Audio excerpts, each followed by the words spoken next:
Hello there, and what a joy to have you join us this morning as we continue with this wonderful, wonderful program that is helping so many people, particularly people in business, all people aspiring to begin their own business, and this is the Kingdom Business Network. We are here again, and thank you for joining us on Faith Television or social media platforms. We really appreciate your company today. Remember, if you have any questions or comments, you can share with us through the number on your screen, and we'll be glad to interact with you and be able to hear what you have to say. Well, with me, I am again joined with Dr. Francis Mungai, who is also a bishop and a minister of the gospel, but again, well versed in business. Dr. Mungai, karibu. I don't know what you are thinking today. Thank you very much, Bishop. Yeah. And I would like to welcome the viewers. Welcome to this program this morning. Beautiful. Nice to see you. How has been your week? The week has been good. At least now we have the rains. We thank God for that. Much anticipated. And we also thank God that the El Nino seems not to be coming. We didn't pray for it. We were so scared. But we did pray against it, and we want to have regular rains and no more rains. Yeah, and we thank God for that. Yeah. Somebody said it's good they announce so that we can pray. Exactly. Because if they say El Nino is coming and it's going to finish people, destroy property, then as a believers we pray and God answers prayer. Exactly. Exactly. So what keeps you busy? How is life, you know? Life has been quite good and interesting. Preaching the gospel, doing business, and running around playing golf and having some sports here and there. Did you say golf? Yes, I did. Absolutely. Okay. Absolutely. Well, why do you play golf? I know there are people out there who think, well, golf is this class, or maybe they don't understand chasing after the ball. They think it's a lazy sport, not necessary. Maybe it has nothing to do with exercise. Why do you play golf, and how long have you been playing golf? Well, I've been playing golf from 2010. I was introduced to it by my former boss in a company I worked for. He was a vice president for Africa. I was doing marketing as a marketing director, and he introduced me to golf. And I've played golf ever since. It's a sport that I like because, one, I'm able to connect with the people. Number two, I'm able to do a route of about 9 kilometers every round. 9 kilometers? Exactly. Wow. Very good for exercises.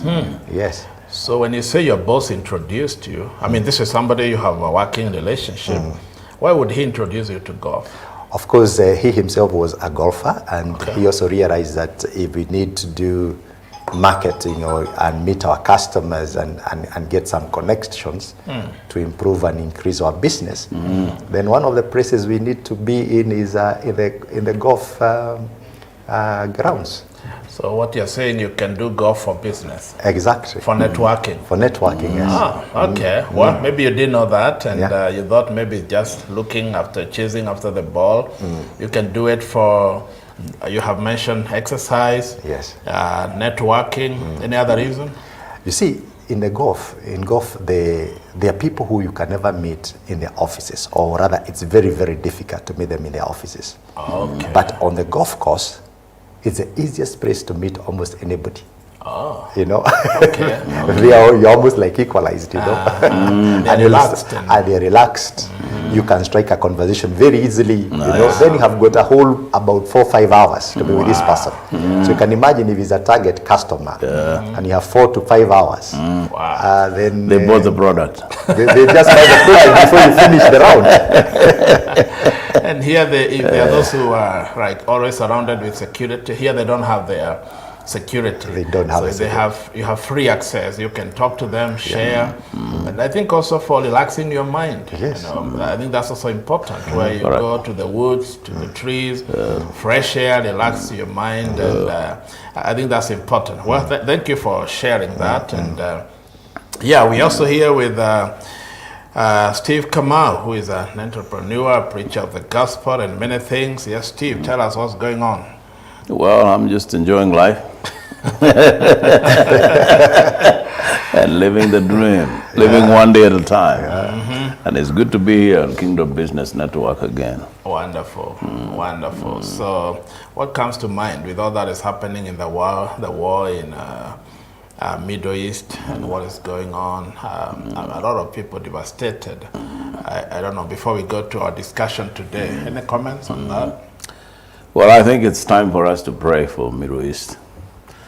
And what's happening there is very devastating for the people living there, the young children, the women, the sick, the vulnerable. They're really going through a lot of pain. And I think it's time for us to engage in prayer, pray for those wonderful people, that they may be saved from that war. When war happens, it affects the people who are fighting and the people who are losing. So I think our duty is to pray for them so that that war can come to an end. Yeah. It's really devastating to see people dying, children being killed, and some maybe do not know the Lord and their lives are lost. I don't know, Dr. Francis, what comes to mind on this? Well, this is something that we actually need to pray, as Reverend Steve has said. The moment the Middle East catches a cold, the rest of the world, I think they have a big flu. That's correct. You know, because then things which get affected are things like oil, and oil affects every other part of the economy in most countries. That's right. Kenya, especially, we are not producing oil, so that becomes another extra headache to deal with. And then again, also the toil in terms of the people who are losing their lives, both Palestinian and Israelis. Much as we biblically would want to side with Israel, but when you put a human face and you see young kids dying, whether Palestinian or Israelis, you feel sort of... A child is a child. Child is a child. Yeah, so we would really want to pray for peace and hope that peace prevails in the Middle East. Correct. If these two countries can be able to strike a compromise and live in peace, I would be happy about that. Wonderful. Yeah. I'm interested also to hear about the discussion today. Yeah, that's true. Yeah. As we come to that, Okay. I know you're talking about, very far, the Middle East and all that. But maybe even as we think about business, there are people who are listening, watching us, and they are going very difficult, devastating situations. And we are ministers. As much as we're talking about business, we are ministers of the gospel. I don't know, maybe a word before we dive into business, a word of encouragement and hope, because we're also here to bring hope to the people who are listening. What I would like to tell the people in this country is that tough times do not last, but tough people do. Somebody said that, and I strongly believe that. Robert Schuller. Robert Schuller, yes, Crystal Cathedral pastor. And what I would say is that as things become tough, as they are, just try and make sure that you keep your head above the water, trust in God, do the right things, and by the time the economy bounces back to what it should be, then you'll be one of the people who will be able to live big time. Wow. Yeah, Jesus said, "Come to me, all ye that labor, and all ye that are heavily laden, and I will give you rest." And that assurance, I think, is so crucial to a child of God, to know that no matter what kind of weight is on your shoulders, if you come to Him, He will give you rest. So put your trust in Him, and when you come to Him, come in confidence that He will offload your weight. He's the only one who is able to do that, and He's the only one who promises to do it. So why not give it to Him? Wow. So give your weight, your burdens, your cares. The Bible says, cast all your cares to Him because He cares for you. Well, we're here to talk about business, and today we are handling a very important topic, that is marketing. Well, if you have products, you have services, and you need to market, there are ideas, there are tips, there is wisdom that we will discuss here that will help you in marketing and help you to understand when you talk about marketing, what comes to mind? What is the most important? What are the important principles of marketing that we can think about today? We try to break them. We don't want to be so professional. We want to come down to where you are, where you can understand what is business and what is marketing. And I want to give Dr. Francis here. He's very good in marketing, and that's his area where he thrives, and he trains people in that. And he has done that for many years. So when you think marketing, what comes to mind? Well, my dear viewer, marketing is all the activities that you engage in terms of promoting your products and in terms of selling your products or services. Because again, you could be engaged in product business or selling a service, like cutting people's hair, that's a service. Selling insurance, that's a service. Selling a product might be selling this cup or this vase. So all those activities that you engage in, that's what we call marketing in a broader way. Marketing is quite diverse and quite huge. And it's also understood differently by different people. Right. A lot of people, when they hear marketing, they straight jump into promotions, you know, giving discounts, putting adverts in the newspapers. They look at that as marketing, but marketing is much more broader than just putting an advert on social media. It's much bigger than that. So today we'll look at marketing and try and put in the other important components of marketing and discuss them. I know that at a later date we'll also look at marketing strategy. We'll also look at things like segmenting your market, marketing research. All those are marketing, but today we're not going to delve into that. And we would like to limit ourselves for today's discussion to the first key things that you need to do as a marketer. And the first thing, and we'll get into the details of it, is looking at what is your product or service, then looking at how you're pricing it, and then looking at your pricing in terms of where you are going to ensure that your customers get your product from. And then the last, we'll look at promotions. Okay. Yes. Wow, 4 areas. Yes. So you're saying number one, we look at Product. the product. Number two, you think about The pricing. the price. And then 3, We look at the pricing, the placing. the outlets now. That's the outlets. And okay, number 4, We look at the promotions. promotion. Okay. So I think that's important. Before we go to this, Reverend Steve, when you think about marketing, what comes to mind? Marketing for me is getting your product known. Okay. Getting your product known. And with the end goal of selling it. Okay. So marketing is really having that product well known so that people now can begin to talk about it. But the end result is actually selling that product. That to me is what I think about marketing. In marketing, I also think it's important that you create a base of the people that you want to reach. In marketing, you cannot reach everyone. You reach a base of the people, your target audience. You have to have a target. Yes, your target audience in marketing. Who is it that I'm trying to, the demographics of the people that I want to meet. So once you establish that, then you zero in on how to do it. But my most effective tool is in marketing is on what we call one-on-one. Okay. One-on-one. Sounds like one-on-one evangelism. One-on-one It's advice. actually called direct selling. Direct selling. Direct selling. Yes. Okay. So in that, I'm talking about you being able to get yourself in front of people and telling them about your product. So Okay. being able to talk to one person at a time, being able to have a group of people and having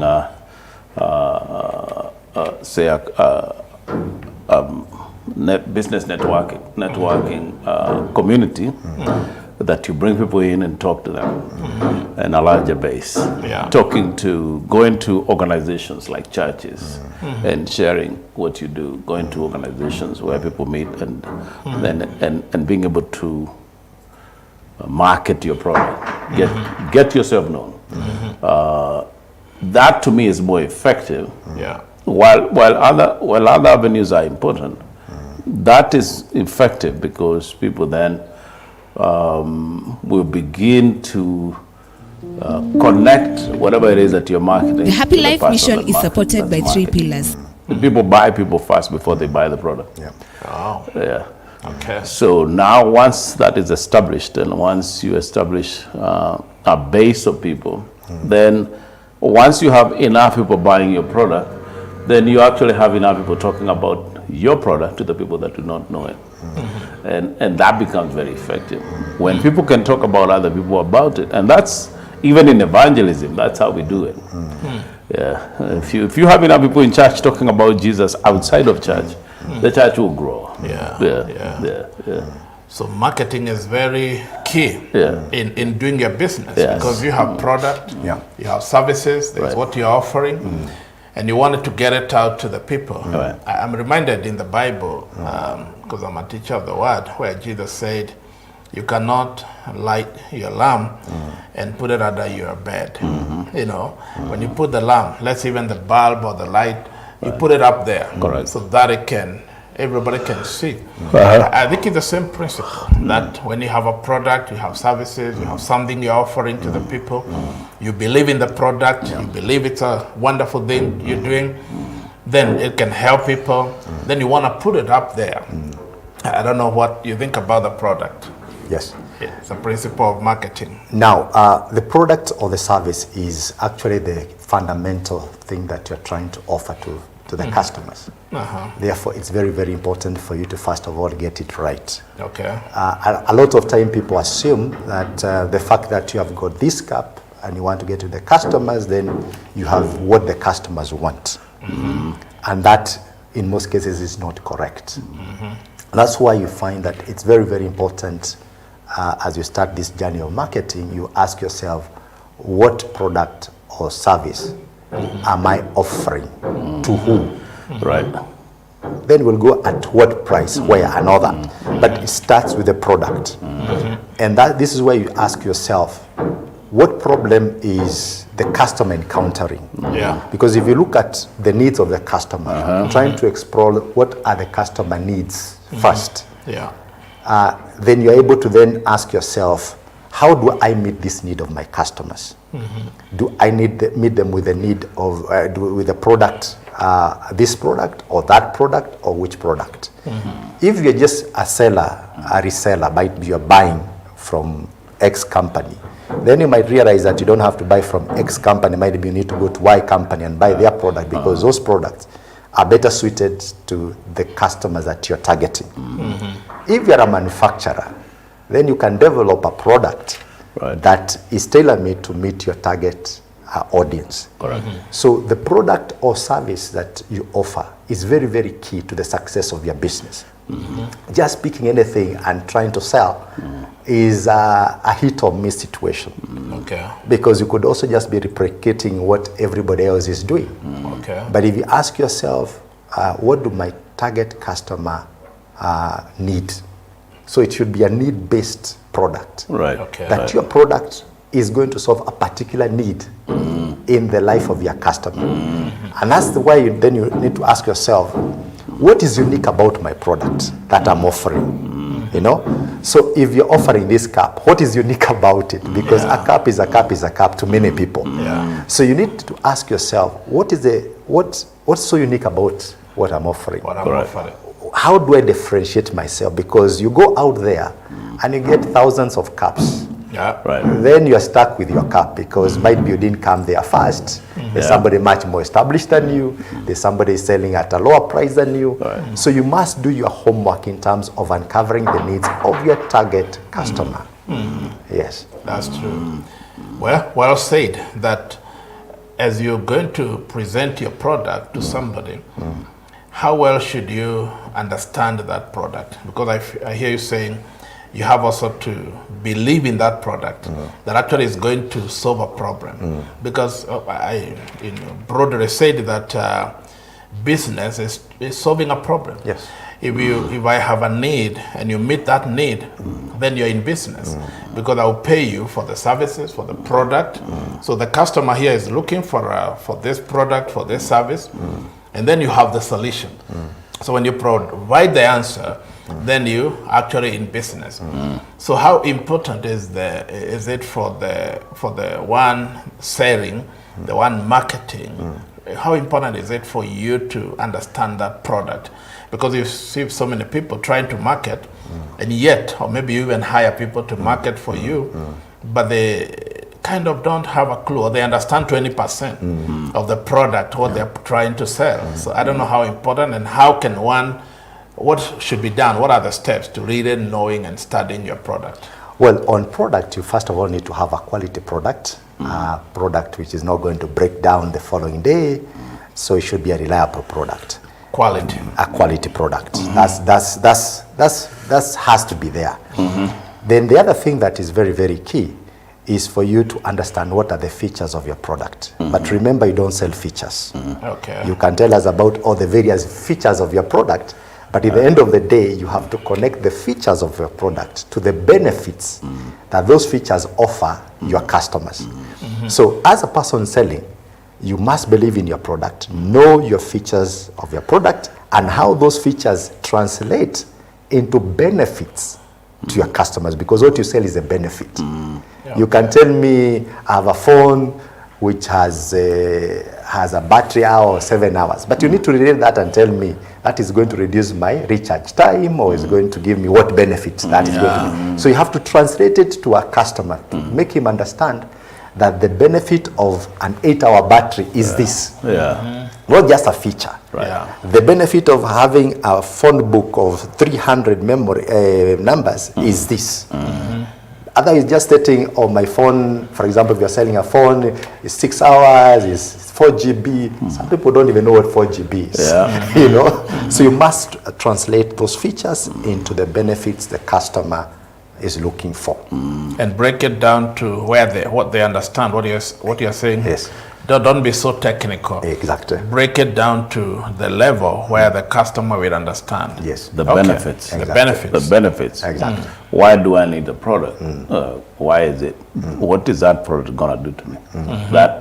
That is very important to the customer. You know, when I was selling insurance, you sell insurance and people buy what you tell them.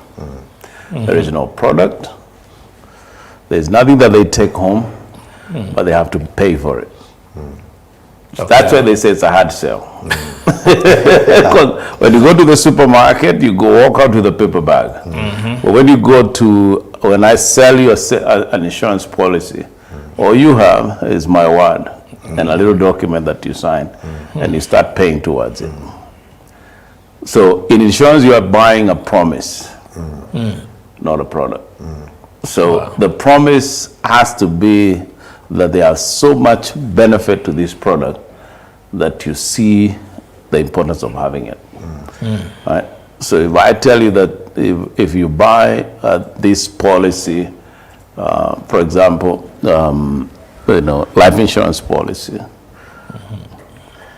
if you're a family person and you care about your family, and if you bought a policy of 10 million, and God forbid, the inevitable happens. And I used to remind my clients that there's something that happens to all of us without fail. Everyone dies. Okay. So I tell them that if you live that 10 million, your children will not struggle, and their children will not struggle. So you leave them in a better shape. And you can continue to be a provider the way you are now, even while you're still in the grave. And that's why you find in the cemeteries, there are some cemeteries that are never visited, and others which are visited every 6 months, because those people cannot forget the checks they're getting. The checks. What you left. Yes, but there are graves where people just walk in and walk away, never to return. So that when you now break it to that level, someone understands the benefit of it. I think it's important in the aspect of understanding your products. It's important to understand what it is that you're marketing. What is it going to do to that individual? That is very, very crucial. Just to add on what you're saying, I also sold insurance briefly for about 6 months. And one of the things I realized was that was very, very difficult for a lot of my co-workers, especially the new ones, was exactly handling the issue of death benefits in insurance policies. Right. And for many of them, the issue was that they tell somebody, oh, if you die, then you'll get this, there'll be this benefit. But the conversation of death, especially in Africa, is a very difficult one. Difficult conversation. Very people don't want to discuss that. Right. Even you'll get an old person at the age of 90 or 80, but the last thing he wants to discuss is death. That's a conversation we need to change. But we need to change that conversation. Yes. But I love one thing that you've just explained. That you went a step further, not just telling about the benefits, the features of the insurance policy. There's a death benefit, but you actually went and broke it down to show them how their benefits will benefit year in, year out, when they are dead. Yes, and that changes the conversation. It changes the conversation because it's no longer about death. No, it's about taking care of their families. Now it's about taking care of your family past your expiry date. Exactly, and that makes a very big difference. Yeah, that's something that is very lacking, especially in African countries, and that's why life insurance is not sold much. So the cost of insurance is very expensive, especially life insurance. It's very expensive in Africa because very few find the benefit of it. But when you go into the Western world, it's a no-brainer. When a child is born, the parents buy a life insurance policy for them. Because when you buy a life insurance for a child that is just born, then that child, when they get to the age of 21, you give them a policy that has already have dividends in it. And you tell them this, I bought this for you when you were born. And sometimes it has $100,000. And so that child will never be broke. And so people say, oh, you know, the white people are very wealthy. No, they just plan their lives. So marketing is also planning. It's planning. Planning. And that's important. Well, don't forget, with us here at the Kingdom Business Network, when you're talking about marketing, you're talking about business. And when you talk about marketing, it touches all levels of business. Those who already started and maybe they're very established, those who are at the middle, those who are just started, and even those who have an idea, you want to start a business, then you also need to learn how to actually market your product and your services. And this is going very well. If you have any question, any comments, please send them to us. We will be able to answer, we'll be able to communicate, and this is gonna be wonderful. So the second one you talked about is the pricing. Yes. What do you think, what do you have to say about pricing? Pricing is very, very key to marketing because you must get the right price point to price your product or service. Okay. Now, if you price your product so highly, you fall into the danger of outpricing yourself out of the market. If you price your product so low, then you're not getting the maximum value. You're not extracting enough value from what you're selling. Okay. So you really need to have the right price point for your product. Because remember, after people like a product, the next thing they ask you is how much. Okay. So in answering the question how much, then you need to ask yourself, one, how do I price my product? And I want to get into the technicalities of pricing. Maybe we'll do that at a later stage. But there are many ways of pricing a product. For example, I'll just briefly touch on a few. For example, like this is what you call market skimming.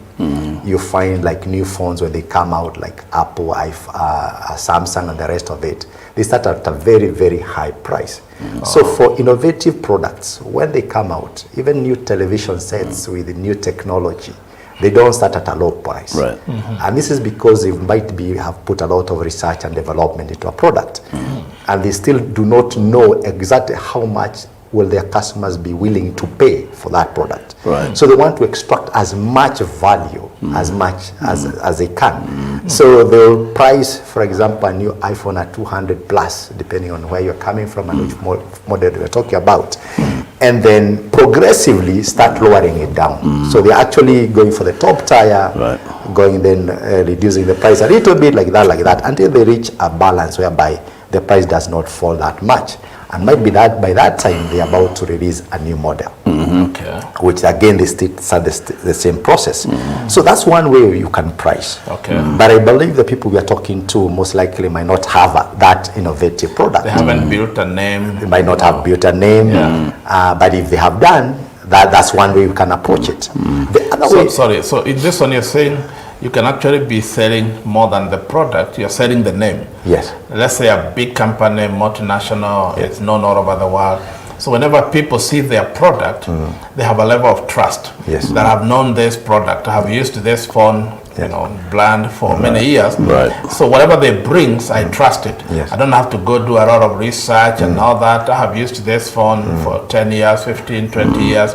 This television, this car. There are people who are stuck with one car all their life. So whenever they bring in a new car or a new product, they don't have to worry about it because they know I've used to this. But the other people, you don't have a name yet. So there are those dynamics. Exactly, those dynamics of the branding, and also the dynamics of the fact that it's innovative. That means it's actually something you're introducing to the market which has never been there. It's a technology or a feature or a benefit that is new.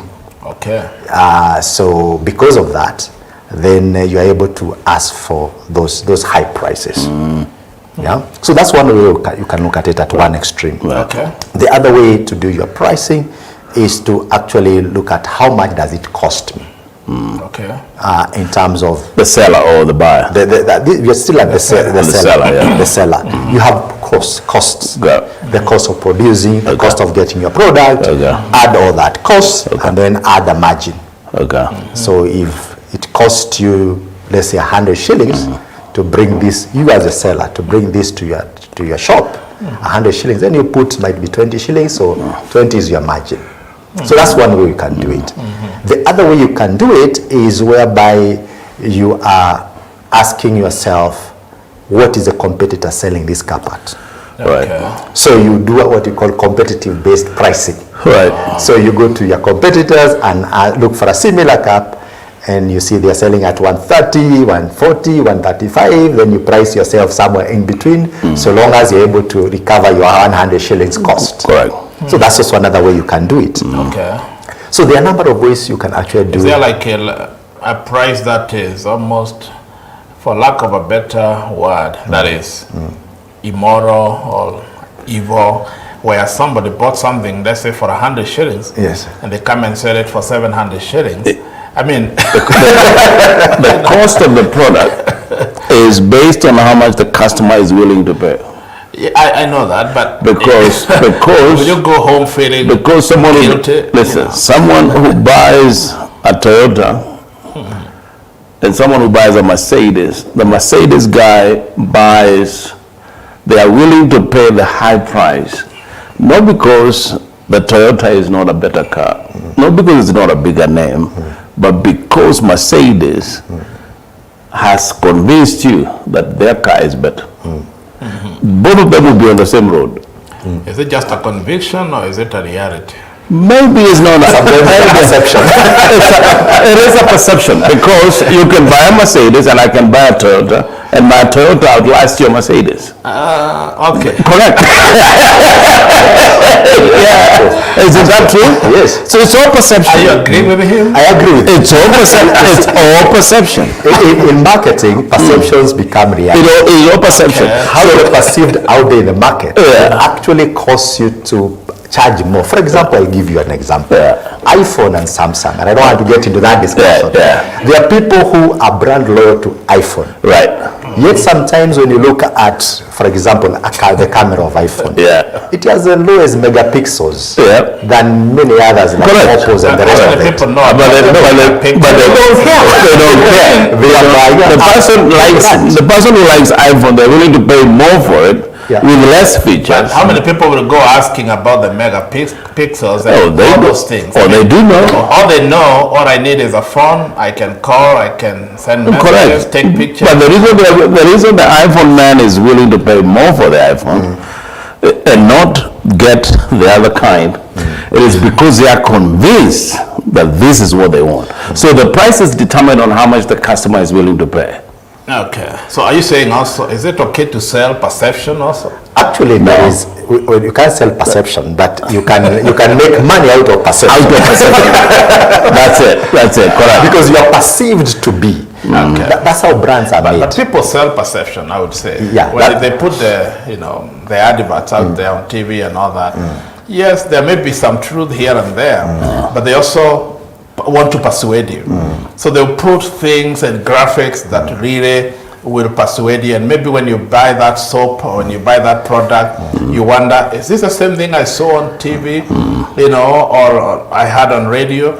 It may be very different. So I think perception is a big deal here. It's a big deal. And still coming back to your question is, there's also the pricing whereby you sell a product based on what a customer is willing to pay. There's also something like that. That's it. However, the challenge comes in that you might have taken advantage of that customer, especially if, I don't know how to put it, if he was not really willing to buy, he just bought by impulse. Simply because you just mentioned a price and you like the product. But listen, that's the way I buy all my products. Yeah. So you cannot say you can't say that if someone who sold me something that I didn't want to buy, they did something wrong. Yes. I'm an impulsive buyer. Yes. I'm the one who's a problem. It's not the seller. It's not the seller. Every time I walk myself in a store, and I buy something I didn't want to buy. Maybe we need to help you to stop. The challenge with that is, if you're the seller and you've taken advantage of your customer, and you have sold 2 or 3 times the price of the product. Correct. And then the customer finds out. Right. So, and I'm not saying all customers will find out. Right. But there's a very significant amount of customers who will come and find out that you took advantage of them. Correct. However, if it's within a reasonable margin, people don't mind. Right. For example, if somebody brought your product right here where we are seated, you'll pay slightly more. Yet you can actually go to town and buy it. Because of convenience, you're willing to pay slightly more. But the question is, how much more are you willing to pay? It differs from person to person. As much as I know. Exactly. Yeah. So, and then there's what we call post-purchase dissonance. Right. That is, every person, when you buy something, you're happy about it initially. But then thereafter, you want to validation from your friends. For example, you buy a new car. You want to hear Peter here say, this car is nice. But if you hear nobody say that the car is nice, even a suit, you keep quiet and this is very common, especially with ladies. When they put on something new for the first time, a handbag, whatever it is, a hairstyle, or even a hairstyle, it's a product. They're actually trying to, they'll be walking, trying to ask themselves the question, how many people like what I have? How many people notice me? If nobody tells them that you have something nice, it's like they never put on that dress. Correct. Or if you're married to, this woman and you didn't tell her anything, she put on that dress, that shoe, the handbag, and you don't say anything. And then she come back in the evening and say, okay, the whole day, we spent the whole day with you. You never said anything. You didn't see anything. Exactly. You didn't see the new hairstyle, and I was in salon for 7 hours. I mean, so that's how people get served divorce papers. Exactly. What did you call that? Post-purchase dissonance. Post-purchase dissonance. Okay, it's what people tell you. I mean, you want the approval. You want approval. Because everybody wants to feel like I made the right decision. I think that's what you're saying. Exactly. If I bought this suit, if I bought this product, the people want to feel like I made the right decision. And I think that is important. Okay. And you can imagine, like, if you bought it very highly, very expensively, and then people can't even realize that is an expensive thing. Do we have enough marketing people in our community today? Like, for example, there are too many products to sell. There are many people with a lot of apartments. There are a lot of people with a lot of car dealerships. There are a lot of people with say hospitals, there are a lot of people with companies that needs people to market their products. Do we have enough people marketing products? Do we have enough people interested in the work of marketing? Is it a lucrative business? Is it something that people can look into? People who come out of the colleges and universities, is that something that, because I see opportunity in a sense that there are too many housing, too many car dealerships. If we have enough people marketing those products, then we can have more people buying those products. And we can have more people employed or making a living in the area of marketing. Do we have enough people doing that? Well, this is a very interesting question because I'll look at it and say we have more than enough people marketing who are qualified. Okay. But on the other side, in any business, everybody in the business should be customer focused and should be a marketer. So in every business, everybody is a marketer. Even when you go out there and you start talking about those houses, you're a marketer. Now, that then poses a bigger problem because everybody is a marketer. So why should you employ a marketer? A qualified marketer. No, if you understand? If you have say 1,000 apartments that you need leased, you can't do it alone. I hear you. I'm still arguing. I'm still arguing. So what that starts to do is that you find a lot of people out there who are marketers because they are actually talking about those houses, but they are not qualified marketers.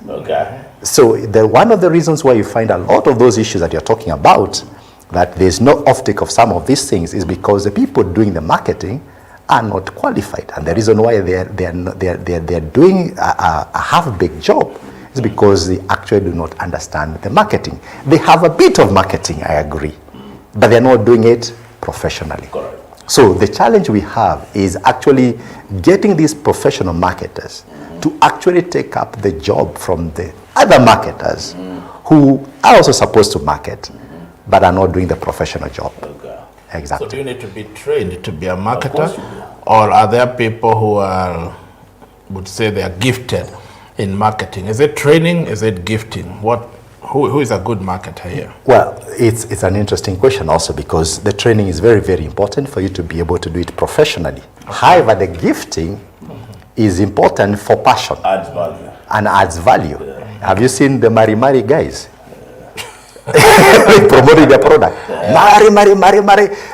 And you're like, this guy will keep on shouting like that the whole estate. And the moment he passes via your house, near your house, all the people in the house, the housewives, the house girls, and everybody run with things they want exchanged. And that's how they do their job. Nobody trained them for that. They have a skill, they are passionate about it, and they're able to market whatever they're doing. What you're saying, people need also to be creative in their marketing. Exactly. Don't just follow the script, how you're trained, because sometimes you can follow it, but you need to be creative, think outside the box. The other day I saw somebody who had their own small van, and I wondered, why are they driving? It was on the street, and all the doors are open.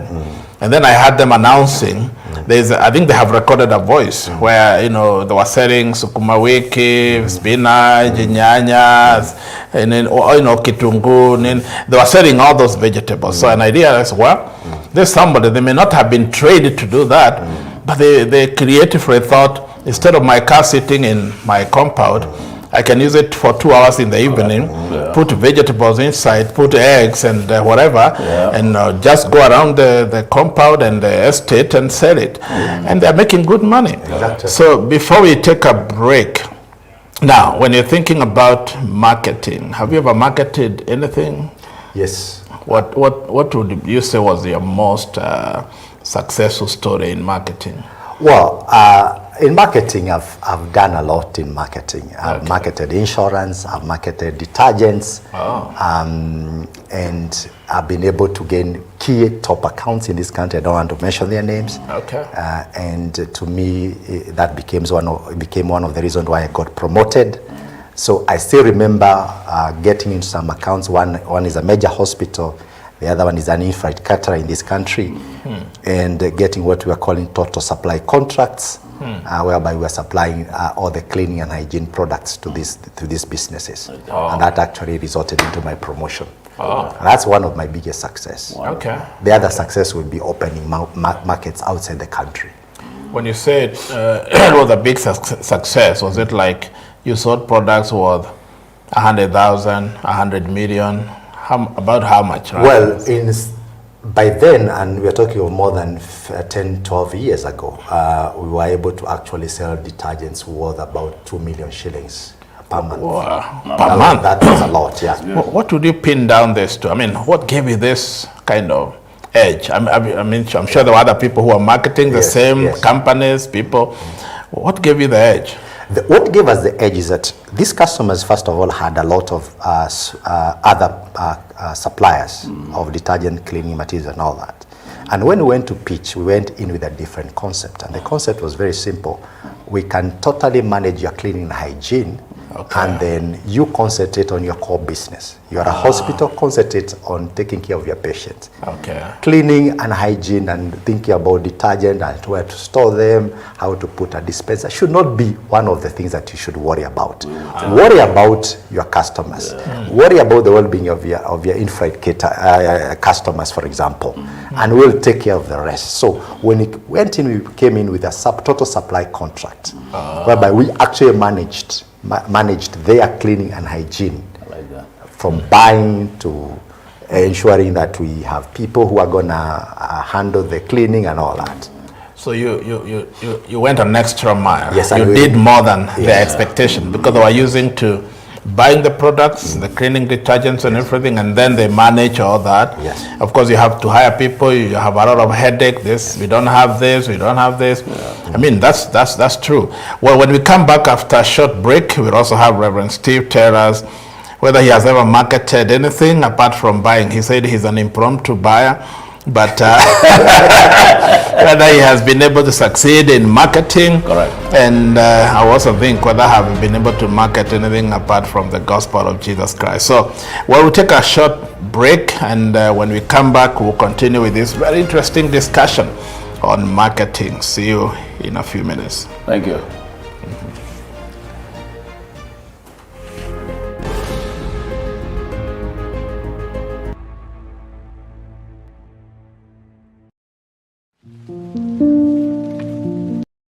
The Happy Life mission is supported by 3 pillars: rescue mission for the most vulnerable, quality Christian education, and lastly, first-class comprehensive medical care. Under the rescue mission is the Happy Life Children's Home. Well, in the year 2002, we decided we want to jump in, we want to go and begin to help these children. Well, little did we know the need was even greater than we thought. There were 5, there were 10, there were 20, there were 100, 200, and now we are talking of close to 1,000 children that have been rescued through Happy Life Children's Home. The Happy Life mission first and foremost started as Happy Life Children's Home, and I want to tell you that in the 20 years that we have rescued children, I have seen children come in all shapes and in all conditions, and it is amazing how much a transformation we see in these children. The Nairobi campus has babies from the age of 0 to 3 years. Most of the children that come to Happy Life Children's Home come without a name. We give them a name and we love them. When the kids are of school age and they have not been adopted, they move to the Juja Farm campus where they live and go to school. In as much as many children are adopted, there are others who remain at Happy Life for a number of years. In the belief that children are meant to be raised in a family, for those who remain with us, we provide a family-like community setting. Under the education pillar is the Happy Life Christian School and Faith Premier High School. The Happy Life Christian School started in a very interesting way because we started to realize our kids were getting to school-going age. We had a class at our Rosambu Center, and then we realized that the number was growing, and the next year we needed to have more. And I want to thank God that in 2013 we took 13 children to Juja and started what we call the Happy Life Christian School. And this school has grown. We have seen children come in play group and PP1, and some of them right now are in our high school. Others that have come through our hands are in different high schools in this country. And I love just the energy these children have. We have the Girl Guides and the Scouts. We have children that are very talented in music, you know, playing the instruments, doing all sorts of things with their hands. They do a very good poetry. You know, the school is really vibrant. About 3 years ago, we also began high school, which is a Faith Premier High School, which is also in Juja South. Because again, these children, as they grow, some got to the place where they need to go to high school. And it's very challenging when you have 15, 20 children that are going to high school and they are students, you know, to take them to different schools in Kenya. So we thought the best option was for us to start a high school. This year, the school is in up to Form 3. And next year, we'll be going to Form 4. And also we have just started now, according to the new education system, we have started the junior secondary school. Under the comprehensive medical care pillar, we have the Jesse K Children's Hospital, which was established to provide quality healthcare for the body, mind, and soul. We started building a hospital, and eventually when it was done, we realized, wow, this is a big hospital. We asked the government officials from the Ministry of Health to come and look at it, and they said, wow, this is level 4. We had actually applied for level 3 and they gave us level 4. Due to the demand for quality, affordable care in Nairobi, the hospital has extended outpatient services to adults as well. Later on, we were able even to open another clinic in Juja Farm. And our plan is that we will be able to open other clinics around, satellite clinics that will feed into the main hospital. The main hospital has an operating room or theater, there's a pharmacy, there's a lab, we have ultrasound, X-ray and all that. You know, it's a good hospital, and people are coming in hundreds and getting help. We've done medical camps around in the hospital and even other places in the city and even outside the city in the rural areas where we have been able to support so many people, and we are really thankful for this vision that God gave us. The hospital also offers ambulance services to those who need immediate medical attention and they are not within the hospital. The children and staff of Happy Life rely on the prayers and passionate support of our many volunteers, sponsors, and financial partners.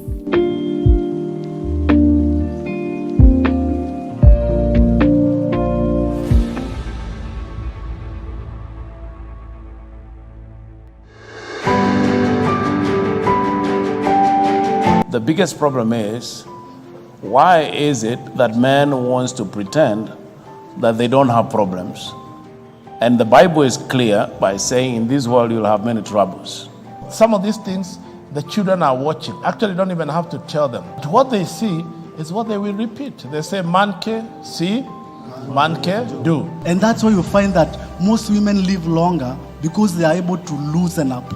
We need to come to a place whereby the boy child can be molded from baby steps up to that old man that we are seeing today.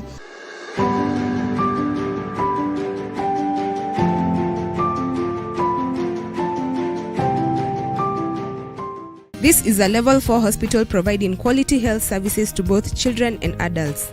The main aim is to provide timely and efficient inpatient and outpatient medical services, including general and specialized treatments, clinics, and consultations. Jesse K Hospital is located in Roysambu along Lumumba Drive opposite Park University.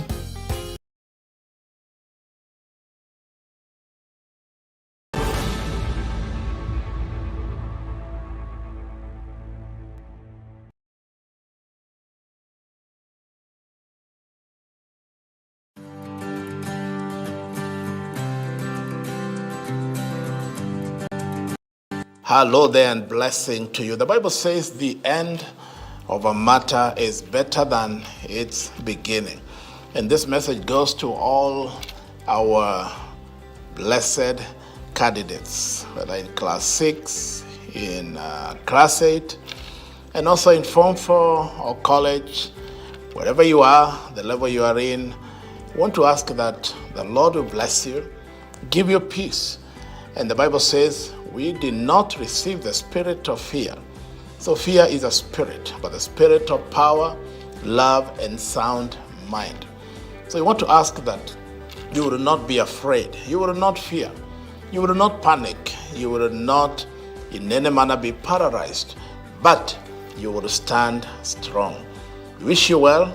God's blessing, peace of God that surpasses all understanding will be with you. Even in that exam room, you will enjoy the blessing and the peace of God. And God will remind you even the things that you have learned. So as you go, be bold, be strong.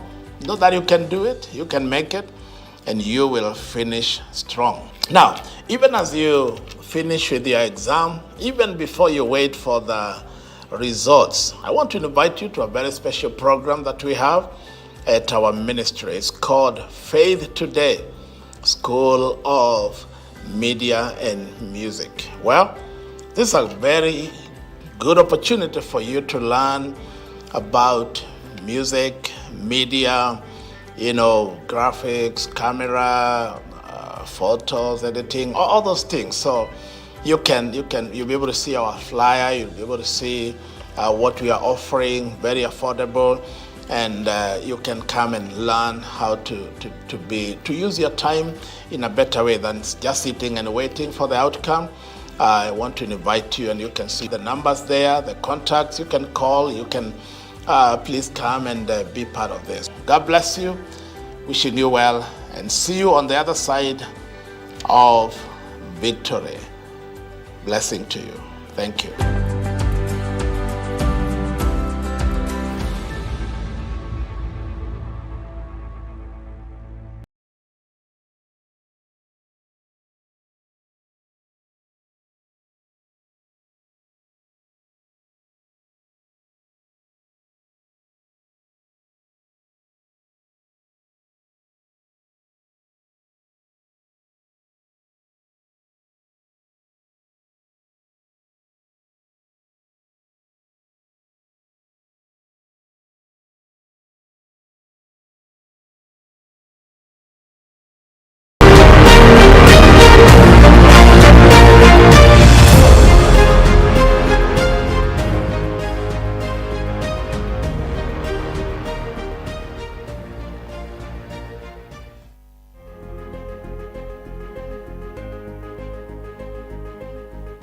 Welcome back to this wonderful discussion. We are talking about marketing, and we've had a very productive discussion just before we took a break, and we want to continue. Welcome back, and we want to continue in this wonderful topic. And we talked about pricing, and we talked about the product, and I think we didn't finish about pricing. And I think there are a lot of dynamics here that goes into play when you think about pricing, because many people will wonder, how do I price my product? How do I price my services and everything, so that we can continue? What do you think we are remaining with in pricing? Yeah, we have a few others that I would want to mention today, and the other is the psychological pricing. This is whereby you find somebody selling at, let's say, $3.99 or $1.99 or 99 shillings. Okay. And you're asking yourself, why don't you just write 100 shillings instead of 99? Or 199, why don't you just put 200? But it's done to play around with your psychology. Okay. And it's actually been seen to be very, very effective. So you're not associating it with the next price band. Let's say if it's 199, you're not associating it with the 200. It's not yet 200. You are still talking of one, like it's 100 and something. Yeah. Yet it's only 1 shilling. And actually, when you give them the 200 shillings, they don't give you change. Or even the customer will say, don't worry about the 1 shilling. Exactly. Yeah. So it's actually psychological pricing, and it's one of the ways that you can actually price. The other one I want to mention is the discount pricing, whereby you actually put up a price, and then you offer a discount, let's say 5% discount. I'm giving you this at 100 shillings, but I'll give you a discount of 5%. So you discount it. And I've seen also this in another form, and a case in point is one of the second-hand retailers. I don't want to mention the name. And what they do is that when they open new bales, they might have a price of, let's say, 650 for the dresses and the clothes. After 3 days after people have taken whatever they want, they reduce the price. They discount it to 500. After a week, you find the price has gone down to 100 shillings. The following week, just before they open new bales, you find the price is 50 shillings for everything. Correct. So they start with a high price. Again, they are going down, reducing the price. So that is discount pricing. And then there's another one I just want to mention today, and I really don't know. Before you mention that, Yes. when you talk about discount pricing, there are people who say, for me, I only put one price. I'm selling this pen for 50 shillings. No, discussion, buy it or take it. And another one will put it at 70, then you come down to 60, you're still negotiating, and then you come down to 55.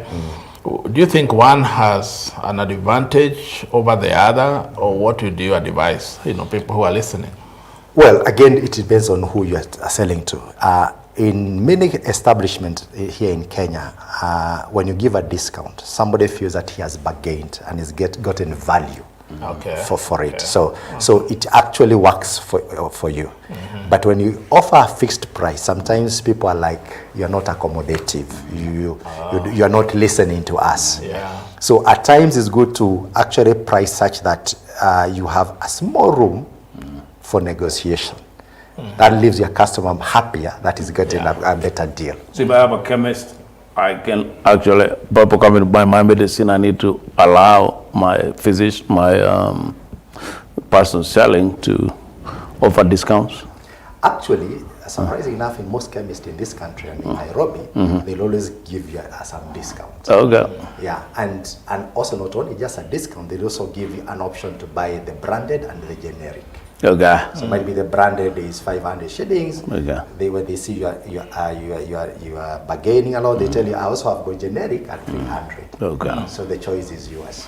Oh, Yeah. okay. So kind of when somebody has bargained and you give them a 10%, 20, and some of it is official, they are told by the business owner, you can allow up to 20% discount or 10% discount.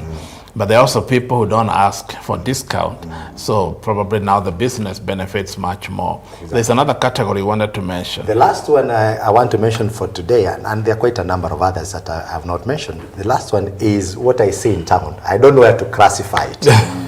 And this is what happens in town. You hear, mia, mia, mia, mia, mia. Bei ya jioni. Bei ya jioni. Now, I have a problem with that because I produce my 100, then I'm told, it's your mia. I said, mia, mia, mia. So that is 300.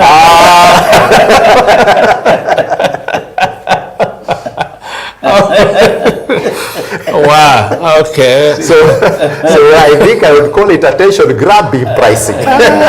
Because the mia, mia is supposed to grab your attention that this thing is 100 shillings. But when you now they show the interest, they tell you now, ulisikia mia marangapi. You had it 3 times. So mia is actually 300. It's 300. So I think people are very creative also. They come up with new ways of selling. Exactly. And kind of they want to catch your attention. This thing is not, it's like even in the big shops, even in the malls, they'll put something on the display which you'll see passing. Let's say it's a shop where they are selling shoes. And they'll put a shoe there, very looking nice shoe, and they'll put it for, let's say, 700 shillings. And then only when you get in, you find that was quite discounted. It's not maybe as good, but all the others are much more. But they wanted to catch your attention, such that, oh, that shoe is 700, let me get in. And then when you get in, you find there are 5,000, there are 7, there are 10,000. And all that, but they just wanted you to come close, and I think probably that's part of marketing. I don't know what you think. Yeah. I think it depends on the audience when it comes to the area of marketing products for less than. It depends on the audience. There are some specific places that you go and you do not expect to get into price breaks. Yeah, so it all depends on where it is that you are. Yeah, but for the small business, I think when it comes to marketing, for the small business, somebody who is starting, I think it's important for them to really capitalize on who it is that you're reaching, who it is that is going to buy your product. For example, if you're selling baby products, you want to make sure that you can reach young families that have babies. If you go into a retirement place and you're selling baby products, you may not be very successful. So you want to make sure that you're reaching your product to the people that can actually buy for their grandchildren. Yeah, but more than likely, it will not be you will not be successful because they only buy once in a while. But the person with the baby will come and buy today, tomorrow, and the day after. For the grandfather, that's just a gift. But for the mother, this is something that is needed every single day. And that's what you want, because in business you don't want just to make the sale. You want to make sure that that person comes tomorrow, comes the next day. It keeps coming just to you because of how you're promoting your product. So that's very key. A lot of people, I tell people that you can make 10,000 shillings with me today, or you can make 1,000 every day of your life with me. So decide which one. It's of greater value. Because if you sell it to me for 10,000 today, and I don't come back, you lost me for forever. Lifetime value. Yes. And I would never recommend you to anyone. But if you give me the right price and treat me well, I'm likely to come back and bring someone else with me. So to me, that's the greatest marketing. So what you're saying is important to also think, how can I keep this customer? That's it. For a long time. Yeah, if you're selling only once, you're not doing business. Yeah. Okay. If I sell you this product and I only sell to you once, I'm not in business for a long time. I'm going to get out of business. Yeah. But if I sell this product and I convince you to come back again and again, then I have you and I have your entire family. That's why a lot of big businesses, they develop a client base where they only sell to these people. And those people, they've trusted them. And once a marketing company loses a particular client, they do everything to gain them back. What did we do wrong? What can we do to gain you back? Because you don't want to have a product. For example, if you're in the area of medicine, you don't want to have a hospital buy your medicine for just one day. You want them to be your client so that anytime they run out, the first one they call is you. Yeah. But if your competitor is coming and convincing your client that they are better than you, then you need to really You lose your business. You're losing your business. Yeah. So it's not about. So what are some of the tips? I mean, what should people do? Practical steps to keep your customer for a long time? It's really taking care of the customer. Really taking care of the needs of the customer. Yeah. Once you take care of the needs of the customer and treat the customer the way you want to be treated, that customer will always come back. Yeah. Sometimes you go to a store and the owner doesn't care. Or the owner is there and they have somebody who is in charge of selling, but they just have no clue what they're doing. And you see the owner sitting there in the office pretending to be very busy, but they don't understand that if that customer doesn't buy, their business is not going to last. Yeah. So they are being able to make the customer feel important and appreciated. Yeah. Because I left too many shops to come to yours. And the fact that I've walked into your shop make me feel important. Treat me well with respect and dignity. Do not think that I'm just wasting time. Do not prejudge someone, because the person that looks that they are not going to buy, they're the ones that end up buying. People do that a lot when somebody walks in, a customer. Yeah. There are people, you walk in and they look at you and they think, you're wasting our time. Yeah. Because they think they don't have the money. Correct. Maybe they missed their way, the products here are not, they start sizing you from your head to your toes. They look at you, how you're wearing, and they're saying, maybe they need to know the suits here are going for 40, 50,000 and what they are wearing, and you miss the opportunity.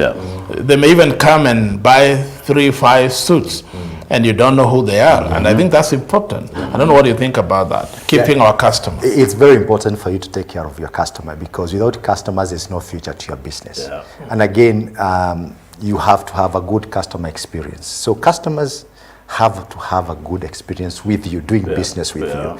They should be happy doing business with you, and that will make them even give you more referrals. Right.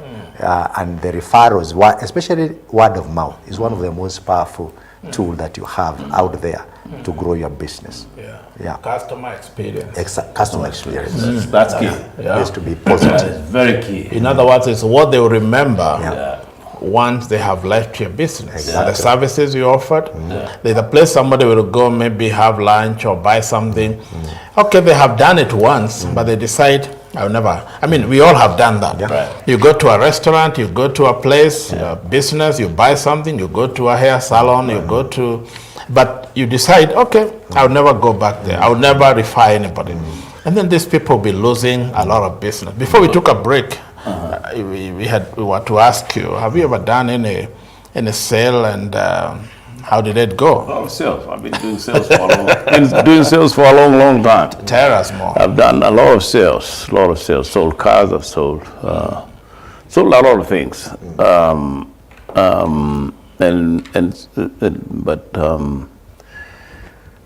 I like the idea of selling. For me, the idea of marketing, selling, that to me is key. One that you had a breakthrough that you can remember? Come alive. One that I had a breakthrough. Oh, there are many of them, but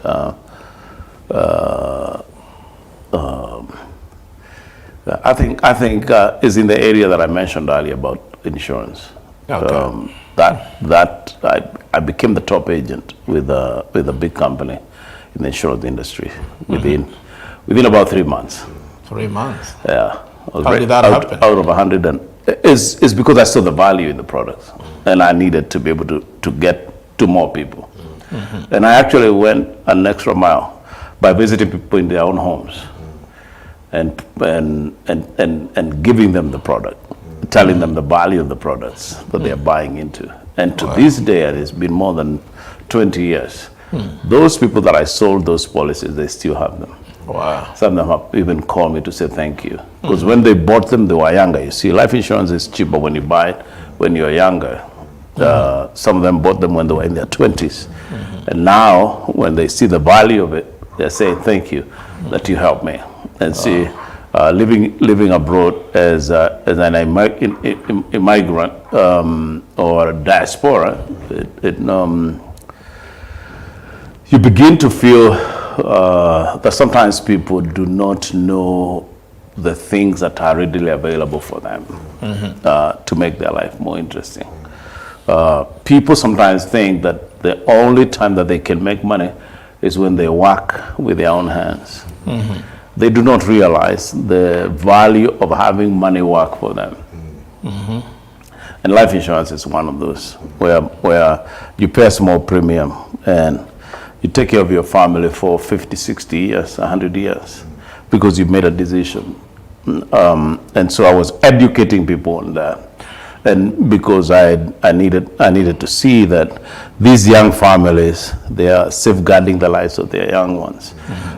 You don't want to have someone die, and then you have to raise money as a community, and then the widow that is left with 3 or 4 children have no income coming in, and there's so much devastation.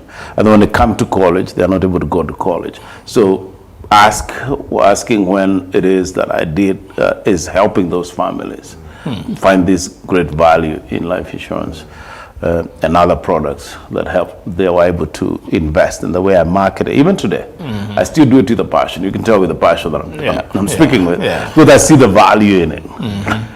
It's not because I grew up with my parents taught me about insurance, but because I was taught by a gentleman called George McFadden. He's an old guy now. All he does is play golf. He's 85. So 85? Yeah, so I meet him, and was he that passionate? Very passionate.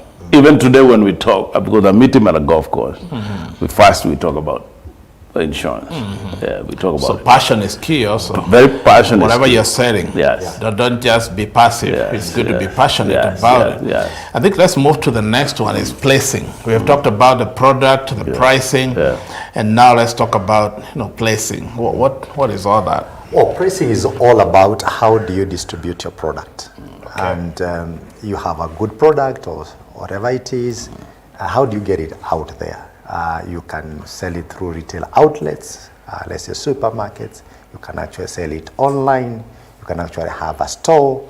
You could also actually get some people to do personal selling, might be put the products inside their bag and go from house to house. So basically that becomes very, very key. So for you to be able to expand your business, you don't have to restrict yourself to brick and mortar just as your store. You can actually have another arm that actually promotes your product online through social media. You could also have people coming into your store. You have a few sales ladies, salesmen, put your product in the bag and they go around with it and actually take it to the homes of your target customers. You could also look for somebody who can be able to buy wholesale whatever product you have, and that becomes an outlet. So for you to be able to expand your business, you have to explore some of those avenues. Oh, that's important. So how do you, there are all these avenues, there are 4, there are 5, there are 10. What are the key things that you look for when you think about placing? That I should use this and not this? Are there some key guidelines that one can consider?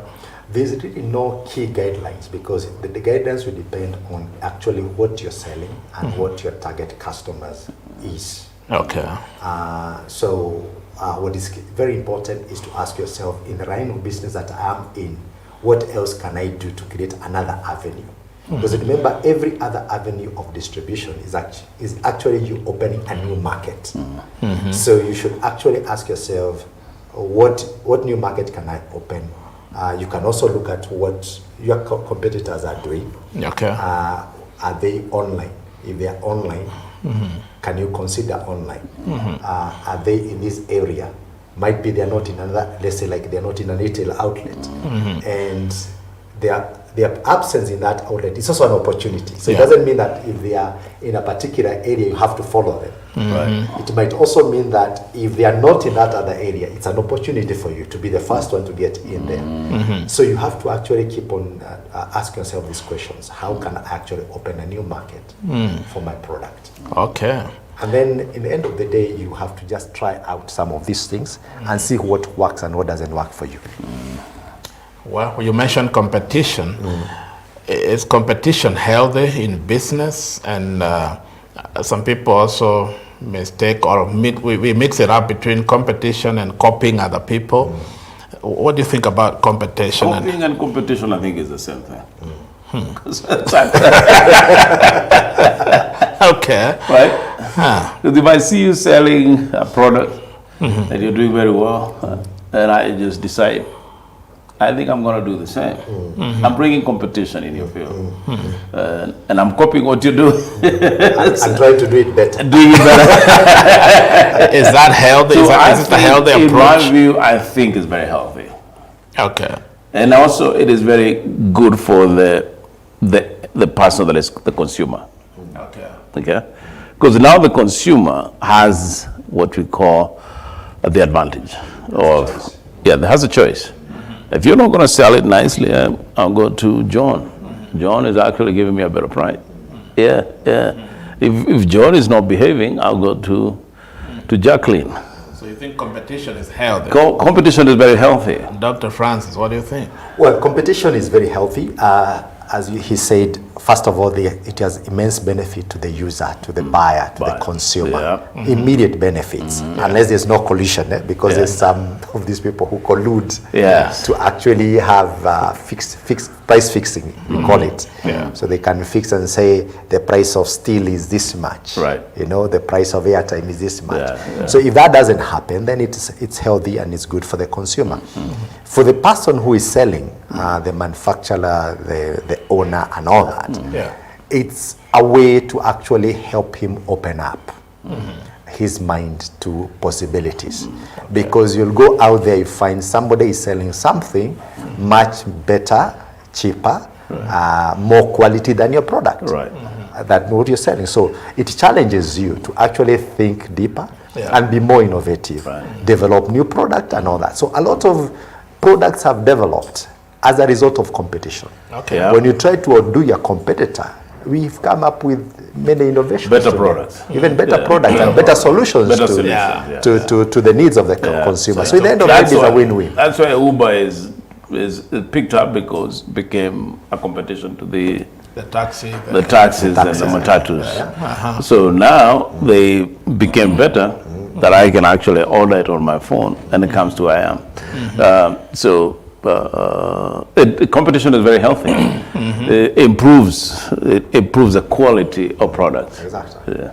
I think next time we'll talk about the digital marketing, platforms that are very popular today, because again, there's a person-to-person, one-on-one, but digital. So competition, you're saying, is healthy. Is there competition that is not healthy? Yes. Which one? Like the one I've just mentioned, where there's price collusion. Yeah, so when people collude and they form a cartel, and for example, we've had a lot of many cartels all over. Like one of the big one is OPEC, Organization of Petroleum Producing and Exporting Countries. They collude and they say the price of a barrel of oil is this much. And then they have to continue trying to maintain that price at the expense of the ordinary mwananchi. Yeah, so that's unhealthy competition. Competition helps people to identify where to find the product. Like if I mention used clothing, what comes to your mind? Gikomba. Gikomba mitumba. How about if I'm talking about materials to make clothes? Biashara Street. Biashara Street, yes. And Ngara. Yeah. So, but yet they are all been existing in the same place for many years. And so, if you know that you can go to a particular street and find variety of what you're looking for, then it makes your work easy. It does. It does make your work easy as a consumer. And it also pulls in a lot of customers to that particular street. Yes. Okay. What you could not do as one seller. Yes. The fact that you have lined yourself along, let's say, a Biashara Street attracts a lot of people. Yes. The same way this Lee. If it was 1-2 sellers, it would not be as popular. But the fact that there's quite a number of them competing, then everybody is running there. Yes. I wonder if that would work for churches. If you just put churches on the same street. It actually does work. How? It actually does work. I have seen churches in the same street. Like last Sunday, I saw like 6 churches.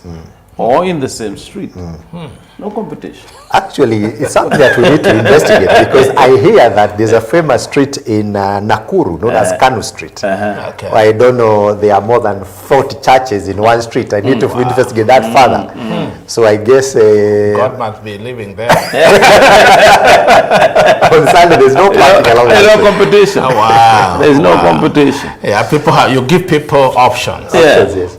Somebody can choose to buy here today, and tomorrow they can buy. They also compare the prices. They'll move to 3-4. Like if you see, let's say you're looking for tiles, you're building. So you go to this shop and this one 4-5, and then you're able to compare instead of moving from one end of the city to another corner to another place. So kind of the same area, and I think that is helpful. So, please. Yes, I'll assure you that when you have a lot of them in one street, then the next thing that happens is price fixing indirectly. There's a time I went to buy some tiles, and now our area is Kijabe Street has become a tile area. And the price you're told by one, and you negotiate, the last price they give you is actually what every other person will give you along that street.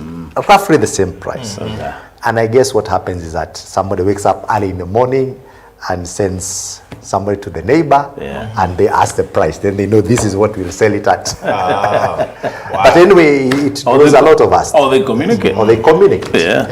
Well, our time is almost up, and if you have any question on this is a Kingdom Business Network, talking about business, particularly marketing today. And that's what we are handling. So if you have any question, as we almost wrapping up, we will be able to answer. Somebody is asking here, I want to start business. How can I identify my target market? You know, it's about marketing. So somebody who is not started, but they want to start, how can I identify my target business? Again, the product is based on need. The person that is asking how they can identify, you don't identify the market, you identify the need. Okay. Okay. For example, if you come and if you go to the Muslim world and you're trying to sell pork, you may not be very successful. Okay. So they don't eat pork. They don't eat pork. So you must identify what it is that the need. Once you identify that this product is needed, then it's so easy to identify who will use it. That to me, that's how you find. So it's good to do some market research. Yes. Okay. Know what it is that who it is that is going to consume the need. You do not identify who is buying. You identify who needs what you're selling. Okay. Okay.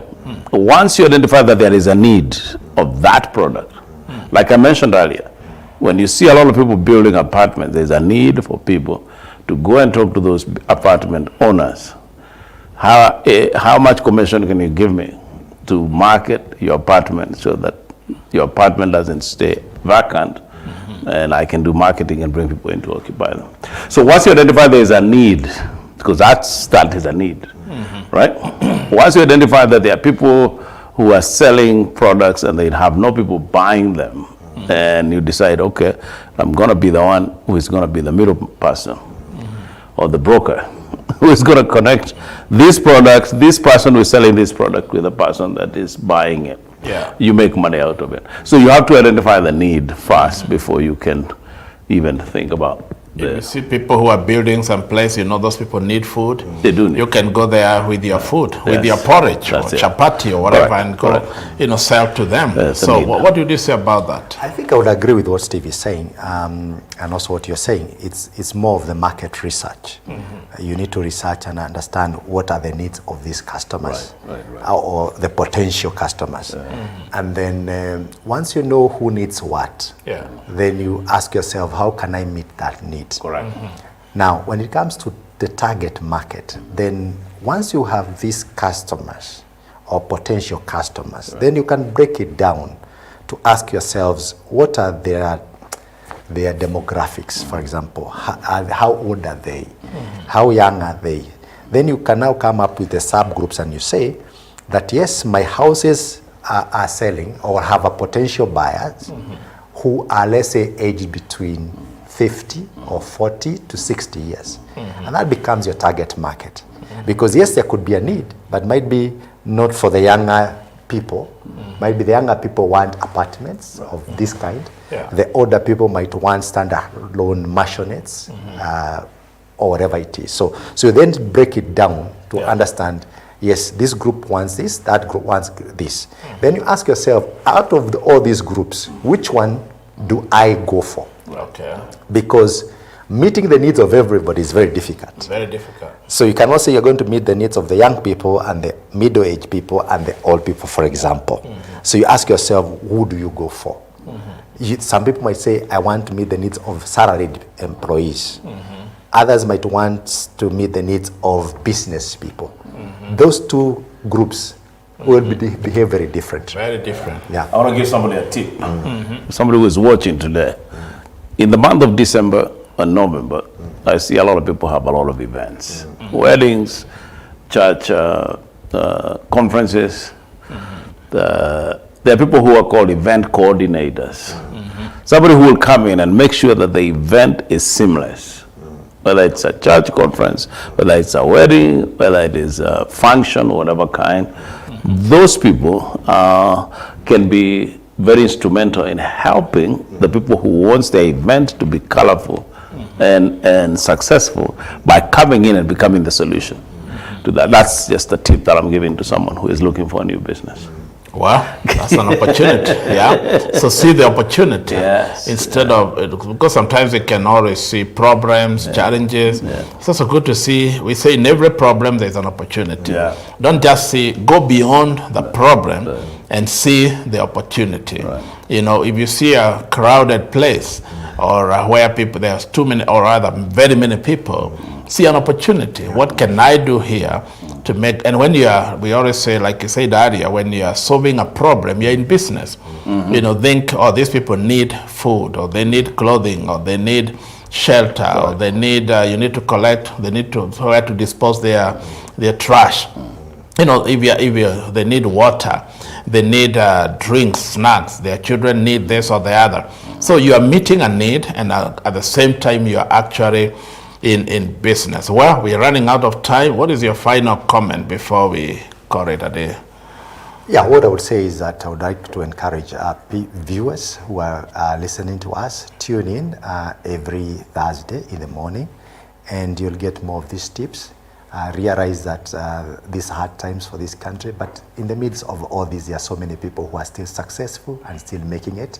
You have to work hard, you have to work smart, you have to up your game in terms of acquiring new skills and new knowledge, and that will help you propel your business to the next level. Thank you. Steve. Well, let me just say to you, if you're watching now, maybe you're watching the repeat of this, listen, if you talk to more people, you're going to sell to more people. So keep talking to people about your product, keep talking to people about what it is that you're doing. And before you know it, you will be very successful in what you do. It's in the many people that you talk to. Don't tell me that you're selling a product and you don't like talking to people. You have to learn to talk to people. People don't bite. Talk to them. And then once you talk to them, make sure that they can be able to come back to you again. God bless you and give you success. Wonderful.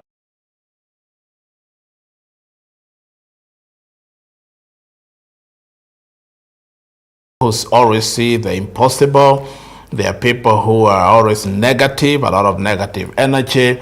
But you can join the other group of people who see the possibility, who see opportunity, who see what they can do. Even in Kenya today, there are two groups of people. There are always people who are complaining, everything is going bad, it's going haywire, there is no hope, we can't make it.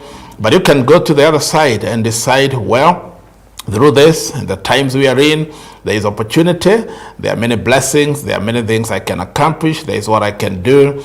See opportunity and see good things happening unto you. And you can be part of the solution, because there are people who always see a problem, but others who always think, how can I provide a solution? Can you be the one who solves the problem than the one who creates the problem? Well, with that, thank you so much for joining us today in this live broadcast on Faith Today TV and even on our social media platforms. If you missed part of it, you can still go back to YouTube and Facebook and look for Faith Today TV, or even look for Overcoming Faith Church, and you'll be able to go through the whole and see the whole, and the Lord will bless you. Thank you for joining us. Remember, we are here every Thursday morning. We are live from 9:30 in the morning.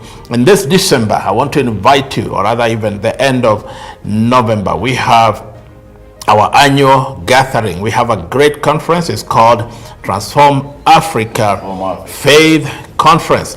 It's coming up in the month of November 29th through December the 2nd. It's very exciting. We have local, international speakers, business leaders, family ministers, and youth ministers. Everybody will be gathered here.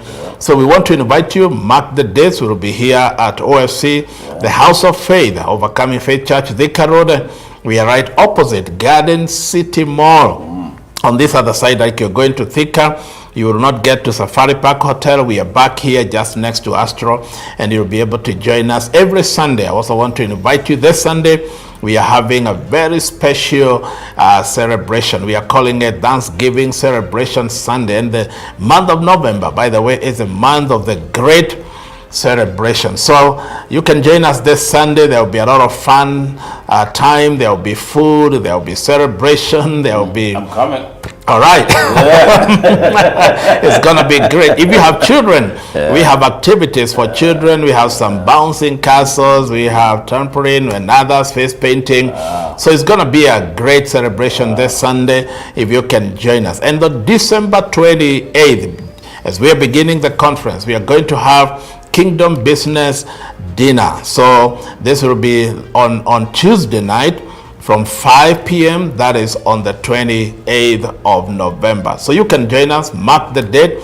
If you want to learn more, get more information, call that number and we'll be glad to hear from you. God bless you. Did you say November or December? November 28th. Okay. November 28th. Okay. And then the conference runs to December the 2nd. Fantastic. So it's going to be good. The conferences are the whole day from morning 9 o'clock all the way to 7 in the evening. Wonderful. Different sessions, and this is going to be great. The conferences are free.